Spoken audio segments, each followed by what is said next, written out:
Welcome back to Edwin Eisendrath's It's the Democracy, Stupid on WCPT 820. All right, everybody. Look, Christine Lagarde, the president of the European Central Bank, said yesterday that the economic shock of this war was probably beyond what we can imagine at this point. And she used the example of helium.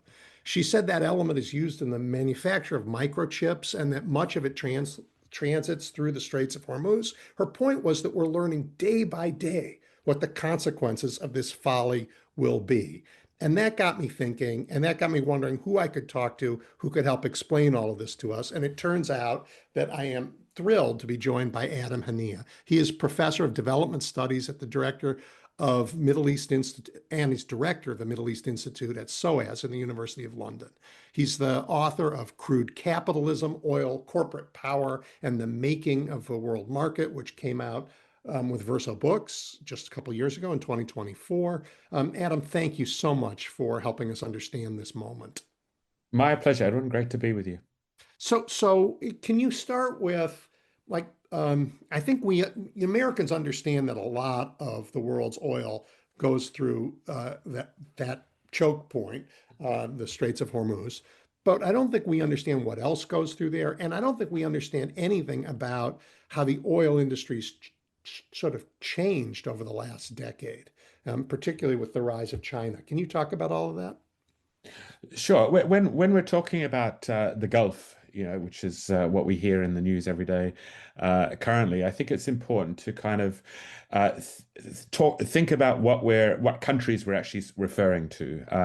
The Strait of Hormuz is that choke point that has been at the forefront of the news in the last few days. But we're actually talking about the countries that surround that body of water. Iran obviously is a key one. Iraq is another one. But then the six Gulf monarchies, Saudi Arabia, the United Arab Emirates, Qatar, Bahrain, Oman, and Kuwait, they are very important to understand within this mix, in particular Saudi Arabia. These six monarchies are the major oil exporters in the world. They are the largest oil exporters in the world. And traditionally, they've been exporting their oil westwards to Western Europe, to the United States, and Western markets. But what's happened in the last decade is that the oil produced in that region has shifted eastward because of the rise of China as such a major manufacturing center globally. So alongside China's rise, the Gulf's oil exports and gas exports have shifted eastwards. Today, China consumes about 25% of the world's oil imports. It's a remarkable figure. It's 1 in 4 barrels of oil go to China, and most of this is actually coming from the Gulf, in particular those six monarchies that I noted. About 75% of the Middle East oil now goes to China and East Asia. And that was not the case in the past 8 decades, where oil predominantly went to Western markets, as I noted. Yeah, important to note that one of the reasons that can happen, China certainly has the appetite for it, but in the same decades, the United States became an enormous energy producer. That's absolutely right. In the West. Yeah. Yeah, that's absolutely right. The rise of the shale oil industry and other kinds of oil production has made the United States the largest oil producer, but not the largest oil exporter. And that's why the Gulf is so important. Right. So that's a kind of big change. And let's talk for a bit about the sort of sectors of that. I mean, we oil is oil, but oil is not the only thing that passes through there, and people don't understand all the things that petroleum products make. Yes. So alongside this eastward shift in the Gulf's oil exports, the major oil producing companies, and these are state-owned companies.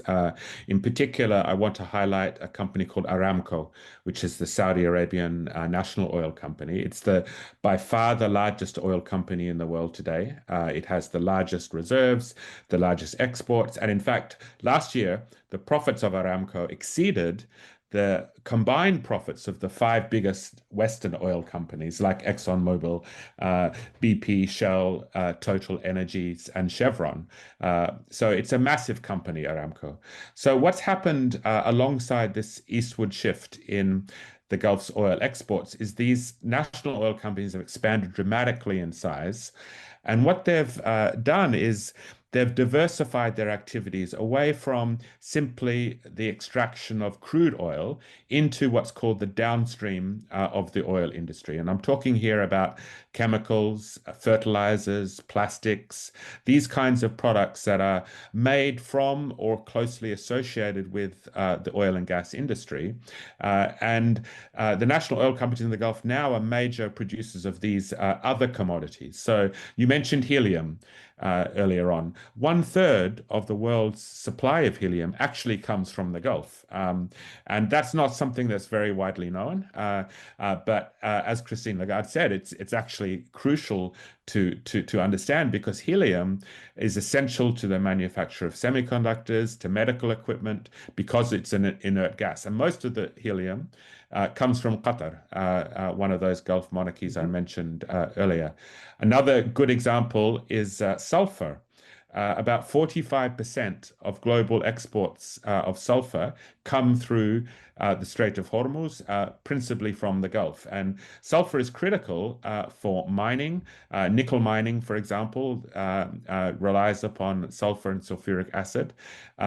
Fertilizers also depend on sulfur. And this is another crucial example, actually. Around a third of the world's fertilizer exports, urea and ammonia, also come from the Gulf.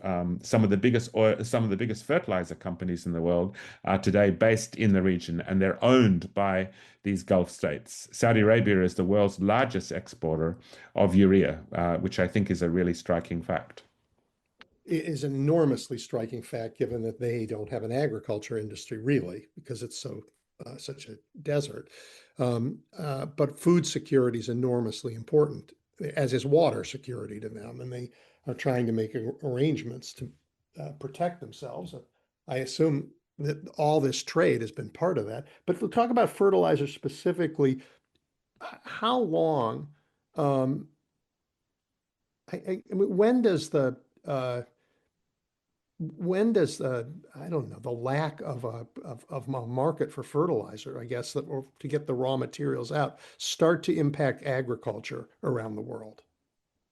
Well, there's a few different dimensions to this. One is the actual rise in prices that we can see, Mhm. the kind of food price spikes that will come from this choke point on fertilizers.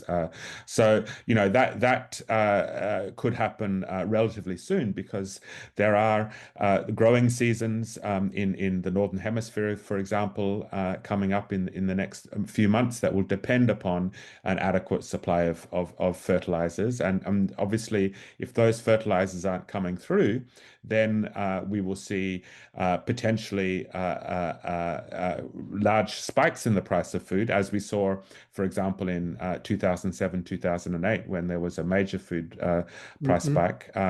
And we could also see with this the countries that are highly dependent upon fertilizers, like India, for example, unable to feed their populations.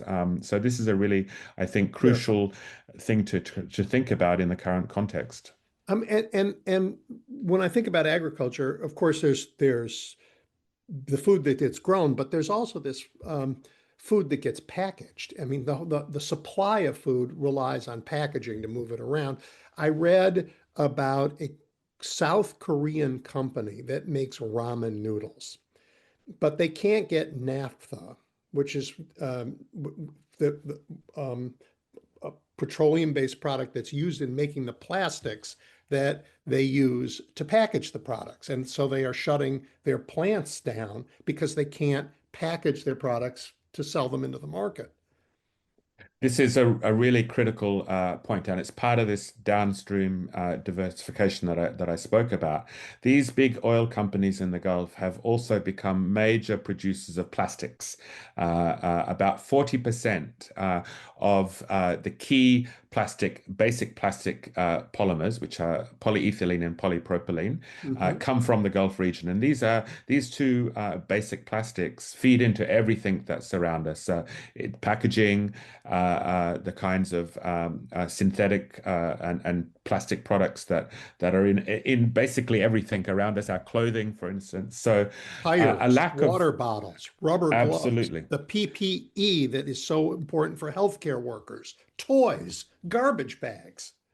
So what we will see undoubtedly with the inability of these basic plastics to be exported is the way in which these price rises will move down the supply chain. So it's not just the basic plastic; it's these products that are made from these plastics that will undoubtedly will see price rises in.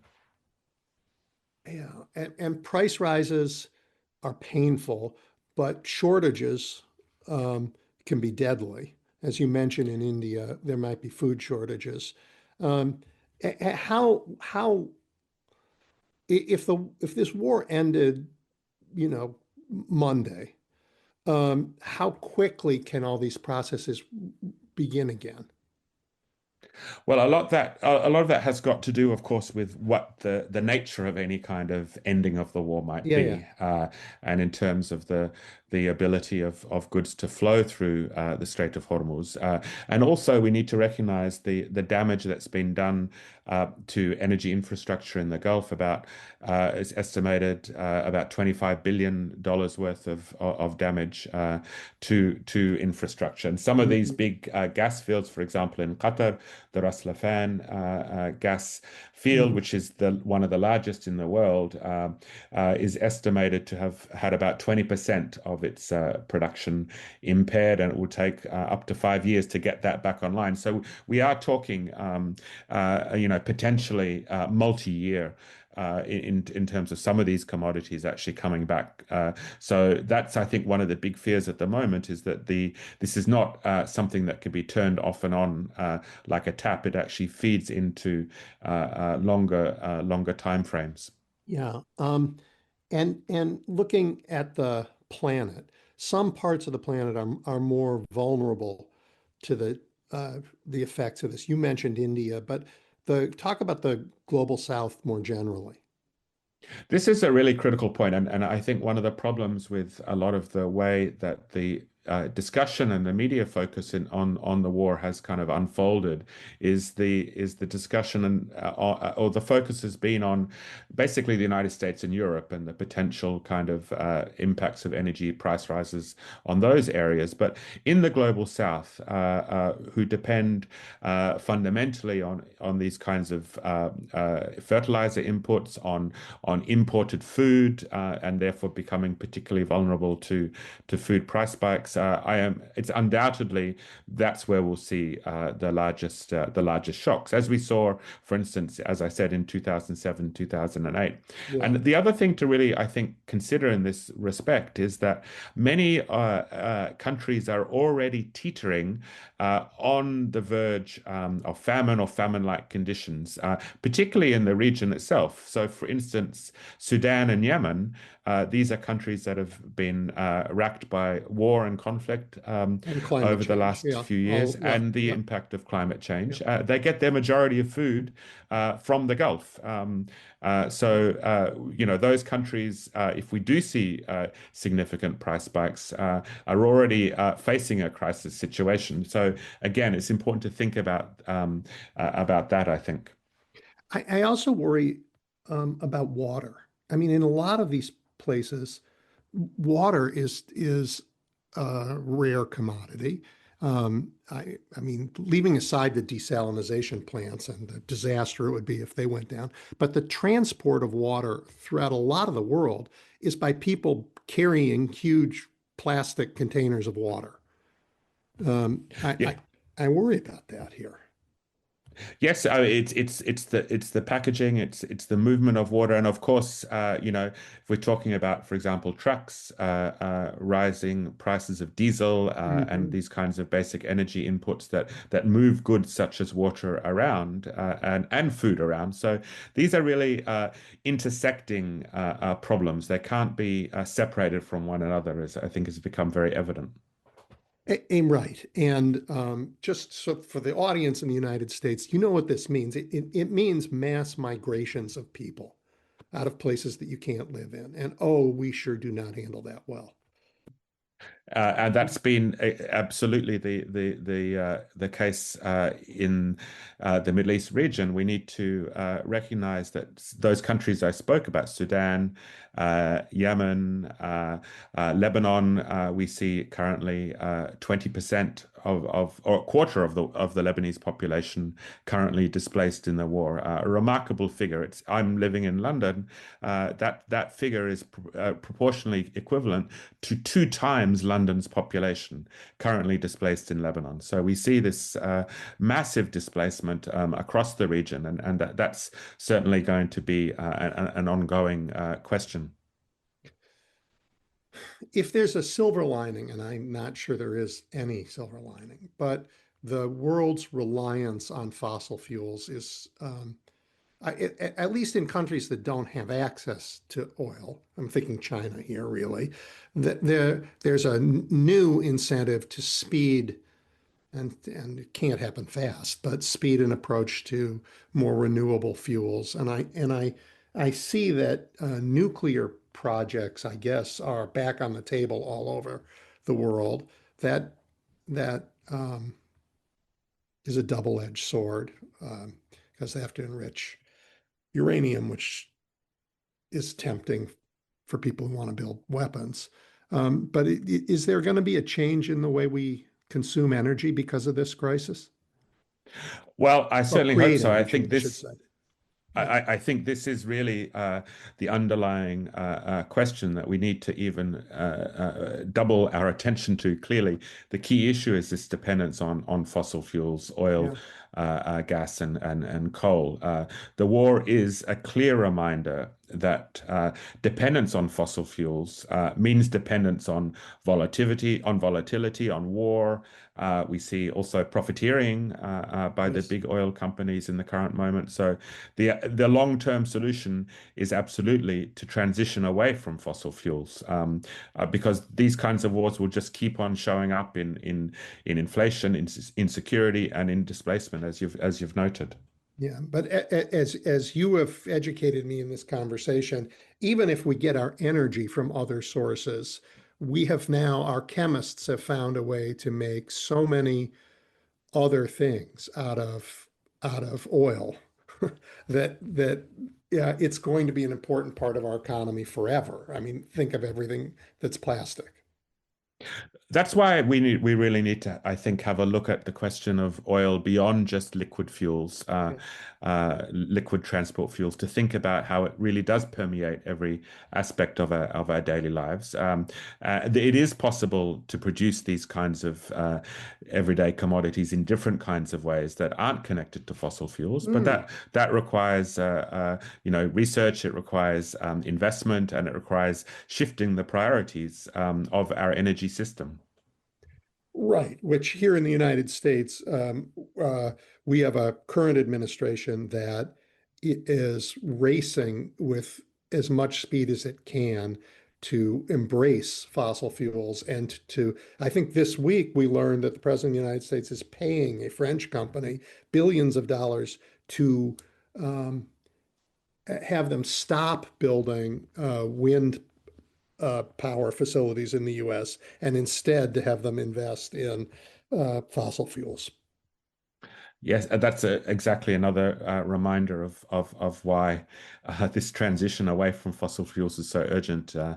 It's a question of priorities, but it's also a question of wars abroad. We've seen this war against Iran, but we can also see, I think, point to the example of Venezuela a few months ago. Similarly, the question of oil really sat at the center of that U.S. intervention.